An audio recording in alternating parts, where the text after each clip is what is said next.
Hello dear viewers, in this video which is part 14 of continuous renal replacement therapy, I will be discussing drug clearance and drug dosing during CRRT. This is last video in the series on CRRT. The effectiveness and potential toxicity of all drugs are related to their concentration at the site of action, which is practically assumed to be the blood concentration. Some but not all drugs are removed by CRRT, potentially affecting effectiveness. For patients treated with CRRT, it is important to understand the factors that determine drug removal to permit optimal drug dosing.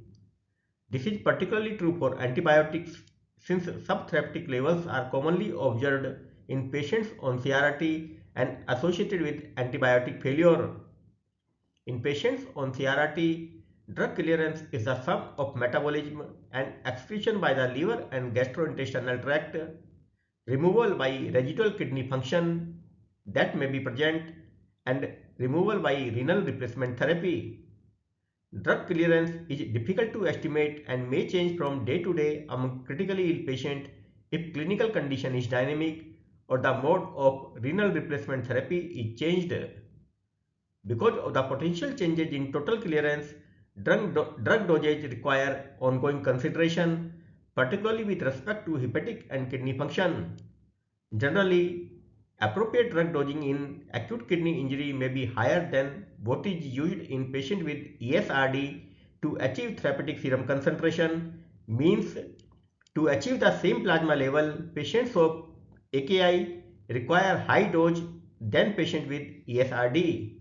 So it is easy to understand that the dosing requirement recommended for ESRD patients are not applicable to AKI patients. Not all drugs require dose changes to account for CRRT drug removal.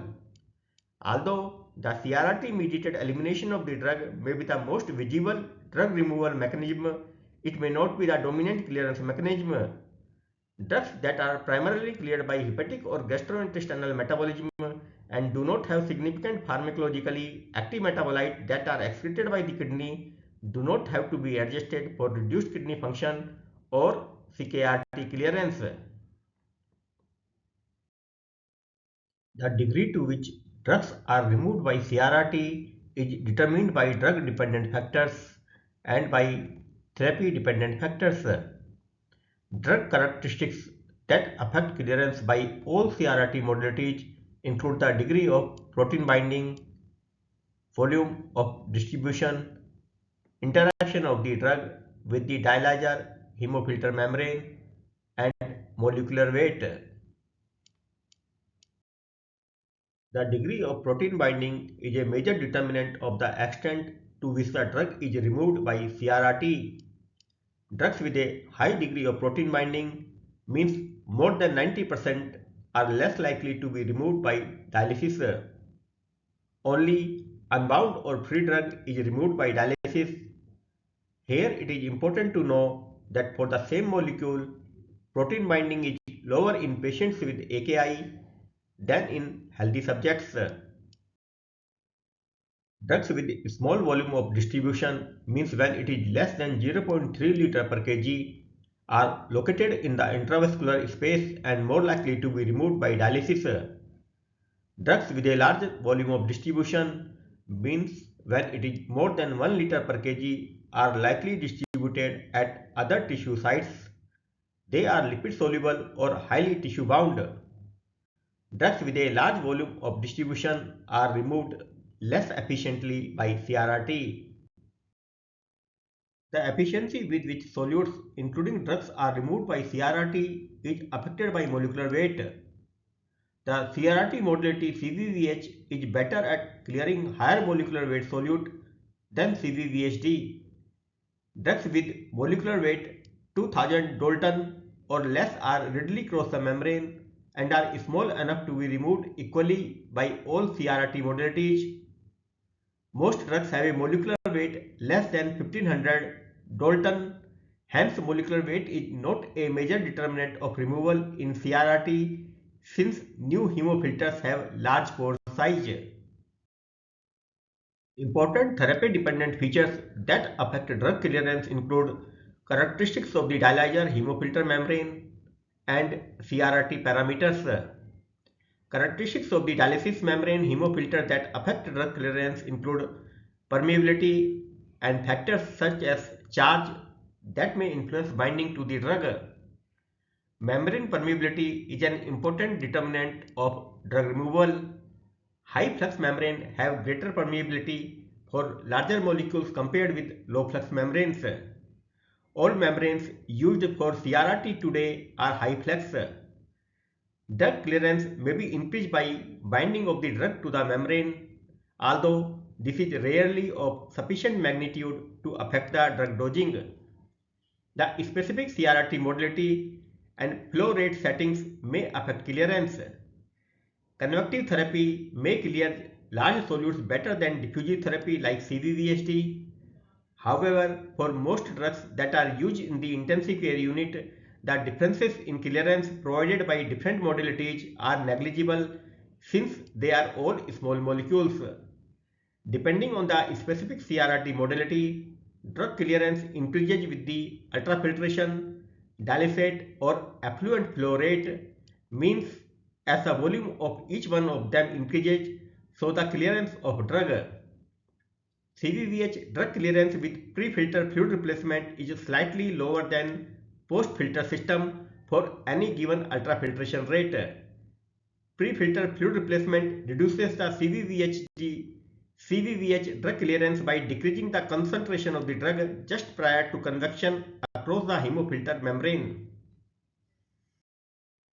It is important to give adequate loading dose, particularly with water-soluble drugs that have a small volume of distribution, means less than 0.7 liter per kg. Such drugs are likely to be affected by fluid overload. Underdosing may result if volume of distribution is underestimated. Calculate the loading dose based on the actual body weight rather than ideal body weight to take into account volume overload. Dosage estimated from the actual body weight are more likely to be large enough to fill the volume with sufficient drug to achieve therapeutic drug levels.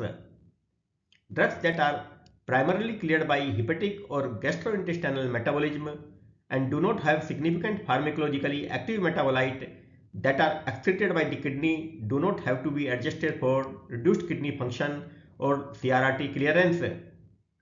There are mainly three different approaches for dosing adjustment for different medications during CRRT in critically ill patients. First one is based on clinical response. Second approach is measurement of therapeutic plasma levels. And third one based on assessment of estimation of CRRT clearance and residual renal functions.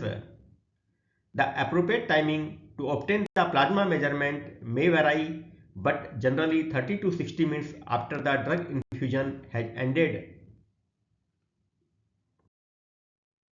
Here you can see detailed algorithm for adjusting maintenance dose during CRRT.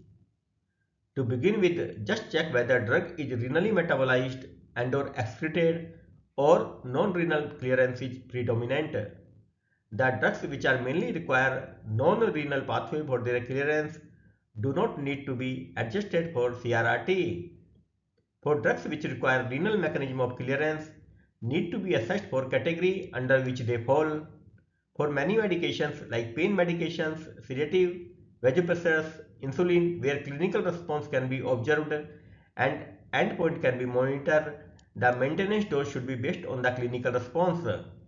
Most of the time, these drugs are given as continuous infusion in ICU. The dose of such drugs is usually not altered by initiation of CRRT. For a medication for which there is not an observable clinical response to follow and which require dose adjustment for reduced kidney function, titrate the dose based on plasma concentration.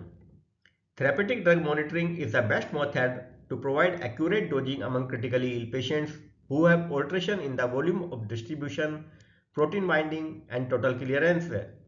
The appropriate timing to obtain the plasma measurement may vary according to individual pharmacy and hospital guidelines but is generally 30 to 60 minutes after the drug infusion has ended. This allows for the optimal distribution of the drug. For medication that cannot be titrated to clinical response nor easily measured, and this is third category, estimate the dose based on CRRT clearance and residual kidney function. CRRT clearance must be modified based on the degree of protein binding for the specific drug. For patients with significant urine output means more than 20 ml per hour, add clearance provided by kidney function to clearance provided by CRRT. Significant residual kidney function is unlikely in patient with urine output less than 20 ml per hour. For drugs that have no protein binding, drug clearance is equal to the CRRT effluent rate. Since CRRT waste fluid is generally well equilibrated with small molecules with low protein binding. Even a small percentage of protein binding influences clearance. For such drugs, the clearance estimate is adjusted for protein binding. To account for protein binding, the CRRT effluent rate is multiplied by the unbound fraction. Once the CRRT clearance plus residual kidney function, if urine output is more than 20 ml per hour, is estimated in ml per minute, administer the maintenance dose that is recommended for patient with an equivalent level of kidney function. Remember, this approach can only be used for the drugs less than 2000 Dalton. A precise estimate of the clearance is difficult for the drugs between 2000 to 50,000 Dalton. However, very few drugs fall into this size range. Insulin is one such drug at 5808 Dalton, but insulin is dosed to target effect, hence does not require dose adjustment based on clearance. Here I finish. Hope this video is useful to understand the nuances of continuous renal replacement therapy. If you have any questions, please write them down in comment section. See you in my next video on interesting cases where I will discuss uncommon and unusual diagnosis in ICU. Till then, bye and take care.